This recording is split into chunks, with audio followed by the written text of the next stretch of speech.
दोस्तों फोटोशॉप में healing tools को स्टडी करने के बाद अब हम फोटोशॉप में जिस नेक्स्ट टूल की तरफ बढ़ने लगे हैं उसका नाम है कलोन स्टेम टूल। दोस्तों कलोन स्टेम टूल भी फोटोशॉप में इमेजेस को एडिट और ट्रीट करने के लिए बहुत ही ज़्यादा मुफीद टूल है। जैसा कि कलोन स्टेम टूल के नाम से ही वाजह है कि ये टूल किसी भी एरिया को रिपीट, डुप्लीकेट या कलोन करने के काम आता है। दोस्तों फोटोशॉप में अगर किसी भी इमेज में हम किसी भी एरिया को या तो डुप्लीकेट करना चाहें या रिमूव करना चाहें तो कलोन स्टेम टूल इन दोनों कामों के लिए सबसे बेस्ट टूल है। आप लोग इस वक्त स्क्रीन के ऊपर एक इमेज देख रहे हैं।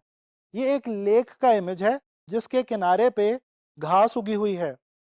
दोस्तों अगर मैं ये चाहूं कि इस घास को मैं डुप्लीकेट करूं तो ये बहुत ही आसानी से मैं फोटोशॉप में कलोन स्टेम टूल की मदद से कर सकता हूं।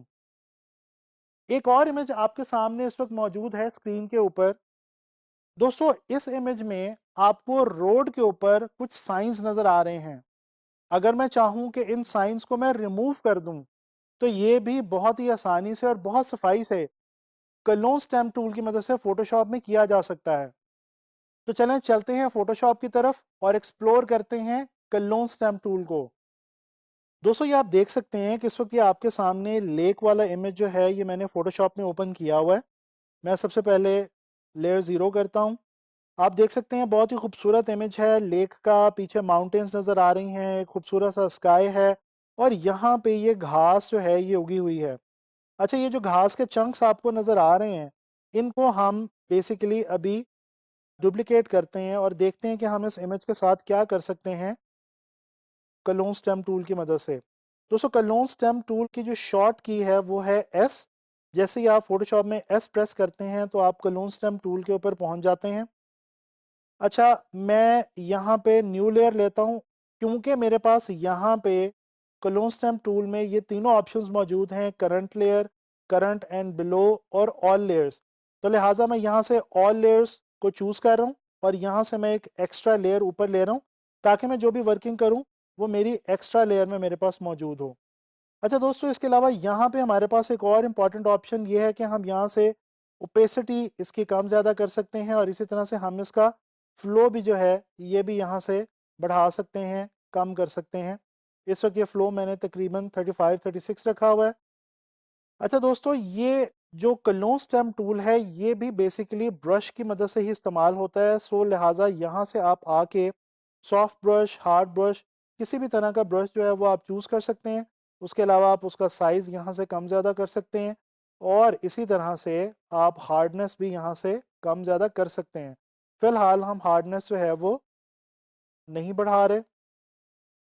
अच्छा दोस्तों, ये कलोन स्टेम टूल उसी तरह से काम करता है जिस तरह से हम जो हीलिंग ब्रश टूल है उसके लिए हम तरीका इस्तेमाल करते थे वही तरीका हम तकरीबन कलोन स्टेम टूल के लिए इस्तेमाल करते हैं। दोस्तों हमें क्या करना है कि हम अगर फॉर एग्ज़ाम्पल ये एक पैच है, ये एक एरिया है, इस एरिया को अगर मैं कलोन करना चाहूँ तो ये देखें ये ब्रश नज़र आ रहा है। मैं क्या करूँगा, मैं ऑल्ट क्लिक करूँगा।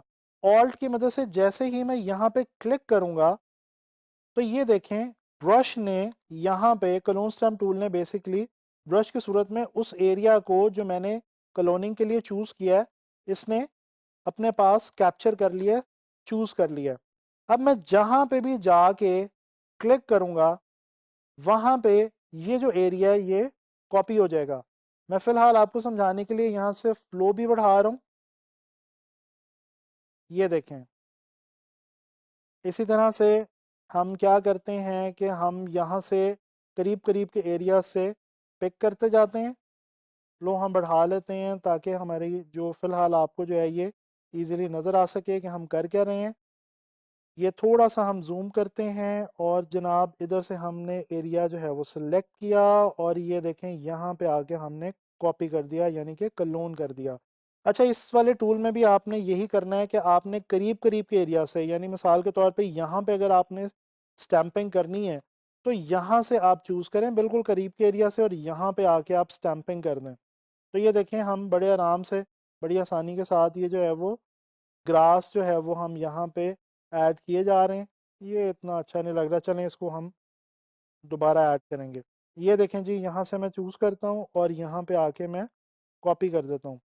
तो ये आप देख सकते हैं कि हम जितना मर्ज़ी यहाँ पे चाहें हम ग्रास करीब करीब के एरिया से चूज़ करके हम इनको यहाँ पे ऐड कर सकते हैं। ये देखें, अब ये बिल्कुल ऐसे लग रहा है जैसे ये ग्रास पहले से यहाँ पे उगा हुआ था और जैसे हमने इसको क्लोन ना किया हो, बल्कि पहले से यहाँ पे नेचुरली मौजूद हो।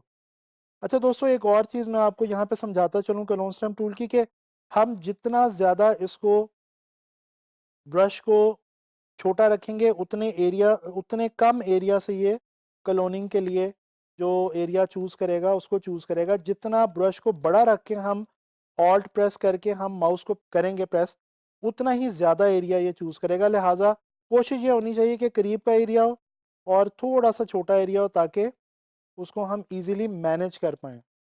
ये देखें, ये देखें दोस्तों, आप देख सकते हैं कि ये पहले ये जो एरिया था ये कुछ और था और अब हमने इसको ऑल टुगेदर जो है वो चेंज कर दिया हुआ है।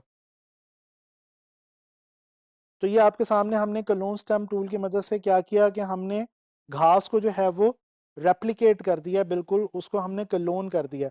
अच्छा, मैं जल्दी से अपने दूसरे इमेज पे आता हूँ। ये आपके सामने एक इमेज मौजूद है रोड का, एक बहुत ही खूबसूरत सा डार्क इवनिंग का शॉट है। रात का शॉट लग रहा है तकरीबन। मैं एक लेयर ऊपर ऐड करता हूँ और यहाँ से आके ऑल लेयर्स को I will make it sure कि यहाँ से ऑल लेयर सेलेक्ट हो। अब इस काम के अंदर क्योंकि हमने रिमूव करना है तो हम फ्लो थोड़ा सा कम करेंगे। वहाँ पे हम स्टैंपिंग कर रहे थे, यहाँ पे हम रिमूविंग करेंगे। अच्छा, एक चीज़ आप गौर करें, मैं दूसरे इमेज पे आ गया हूँ लेकिन अभी भी अगर मैं इसको enlarge करके देखूं तो ये मुझे वही घास वाला इमेज ही दिखा रहा है अपने अंदर।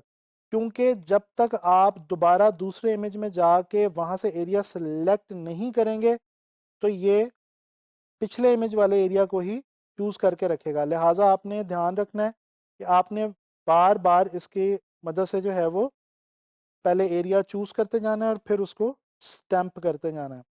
ये देखें, अब मैं यहाँ पे अगर इसको जो है वो थोड़ा सा मैं इसकी ओपेसिटी को भी कम कर देता हूँ ताकि हम ज़रा बहुत स्मूथ वे में इसको लेके ख़त्म कर सकें। अच्छा, आप देख रहे हैं कि साथ साथ थोड़ा थोड़ा वो जो हमारा एरिया हम नहीं चाहते उसको भी दोबारा डुप्लिकेट कर देता है। तो इस चीज़ से बचने के लिए हमें करना ये होगा कि हमें बार बार सिलेक्शन लेनी होगी। हम जितनी ज़्यादा सिलेक्शन लेंगे उतना ही ज़्यादा हमारा जो इमेज है वो बेहतर तरीके से एडिट होगा। ये देखें जी, ये जो रोड साइन है ये अब आपको ख़त्म होता हुआ दिखाई दे रहा है। अच्छा, ये ओपेसिटी और फ्लो को हमने ट्रायल एंड एरर बेसिस पे साथ साथ चेंज करते जाना है। डिफरेंट एरियाज़ में हमें डिफरेंट ओपेसिटी और डिफरेंट फ्लो की ज़रूरत पड़ सकती है। तो लिहाजा ये कोई इसका सेट पैटर्न नहीं है, कोई इसका कोई फार्मूला नहीं है कि मैं आपको कहूँ कि जी आप किसी भी इमेज के लिए ख़ास ओपेसिटी रख लें या ख़ास फ्लो रख लें। नहीं, यह आपको ट्रायल एंड एरर बेस पे डेफिनेटली जब आप किसी भी इमेज को ट्रीट कर रहे होंगे तो आपको ये खुद से देखना होगा और बार बार इसको जो है वो आपको चेंज करना होगा। जिस तरह आप बार बार सिलेक्शन ले रहे होंगे इसी तरह से आप बार बार जो ये फ्लो और ओपेसिटी वगैरह है इसको भी आप चेंज करते जाएंगे। ये अब फ़िलहाल मैं ज़रा इसको जल्दी से थोड़ा यहाँ से ख़त्म करता हूँ। अच्छा, एक और मैं आपको छोटी सी टिप देता हूँ यहाँ पे कि कोशिश करें कि अगर आप इमेज के एंड पे हैं, जैसे इस वक्त ये मैं एंड पे हूँ, तो कोशिश करें कि जो आप एरिया सेलेक्ट कर रहे हैं वो इमेज के एंड से सेलेक्ट ना करें। क्योंकि अदरवाइज़ फिर उसमें होगा क्या कि ये जो कॉर्नर्स हैं ये भी उसमें डुप्लीकेट होते जाएंगे और ये उन कॉर्नर्स को भी जो है वो कैच कर लेगा।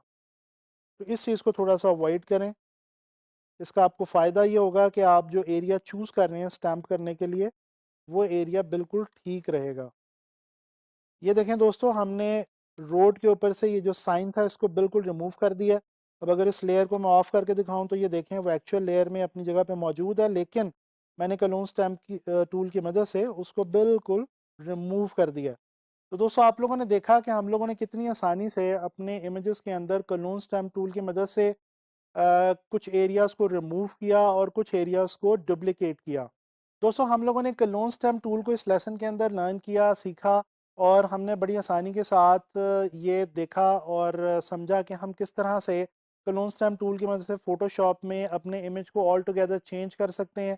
उसके अंदर कोई भी एरिया, ख़ास स्पेसिफिक एरिया अपनी मर्ज़ी से हम रिमूव भी कर सकते हैं और उसको डुप्लिकेट भी कर सकते हैं, क्लोन भी कर सकते हैं। तो क्लोन स्टैम्प टूल जो है ये एक बहुत ही मुफीद टूल है और आने वाले वक्त में जब आप काम करेंगे इंशाल्लाह ताला तो आपको डिफरेंट असाइनमेंट्स में, डिफरेंट जॉब्स में ये जो टूल है ये बहुत ज़्यादा काम आएगा।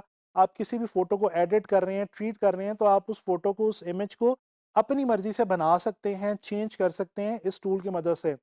आने वाले लेसन्स में हम फ़ोटोशॉप के कुछ और मज़ीद एडिटिंग के जो टूल्स हैं उनको स्टडी करेंगे और कुछ बहुत मज़े-मज़े की चीज़ें लर्न करेंगे। तो इंशाल्लाह ताला मुलाकात होती है नेक्स्ट लेसन में।